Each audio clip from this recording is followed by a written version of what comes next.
ভিডিওর থাম্বনেল আর টাইটেল দেখে অবশ্যই বুঝে গিয়েছেন ভিডিও কোন টপিকের হতে চলেছে।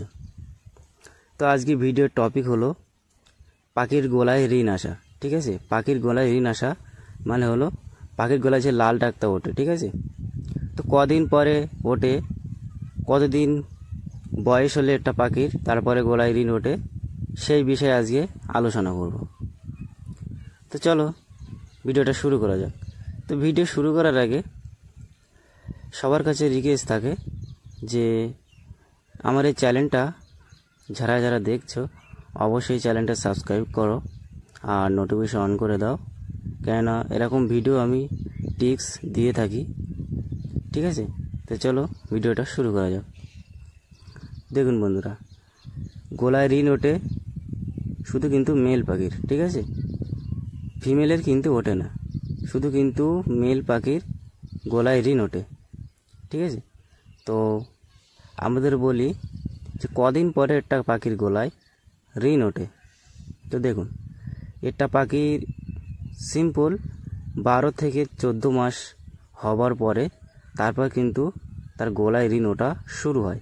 ঠিক আছে, তো তার 18 মাস কিংবা 19 মাস হয়ে গেলে, 18 মাস হয়ে গেলে তার গলায় পুরোপুরি ঋণ চলে আসে, কিন্তু পুরো ডিপ হয় না। ঠিক আছে, কিন্তু পাখির পুরো ডিপ ফুল যখন ঋণ আসবে, ম্যাক্সিমাম একটা পাখির 2 বছর যাওয়া লাগবে। একটা পাখির যখন 2 বছর বয়স হবে তখন কিন্তু তার পুরোপুরি ঋণটাই চলে আসবে, খুব সুন্দর দেখাবে। তখন যত পাখির বয়স বাড়বে ততই কিন্তু তার ঋণটা ডিপ হবে আর ততই কিন্তু তার ভালো দেখাবে। ঠিক আছে, তো এটা সব পাখির, শুধু এই পাখির নয়, শুধু চন্দন পাখির বলে নয়, এমনকি দেশি পাখি এবং দেশি টিয়া যখন আসে না, দেশি টিয়া পাখিরও বলছি, শুধু কিন্তু এই মেলেরই আসে, দেশিও কিন্তু ফিমেলের আসবে না ঋণ, মেল পাখিরই আসবে, খুব সুন্দর দেখাবে। তো গাইস, এরকম ভিডিও আমি প্রায় দিয়ে থাকি। তো গাইস, আজকে এইটুকুন ভিডিও আপনাদের কাছে শেয়ার করলাম। তো ভিডিওটা যদি ভালো লাগে অবশ্যই চ্যানেলটা সাবস্ক্রাইব করো আর ভিডিওতে একটা লাইক দিন।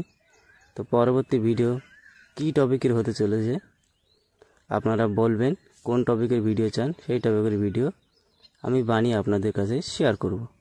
তো চ্যানেলটা সাবস্ক্রাইব করার জন্য সবার কাছে অনুরোধ রইল।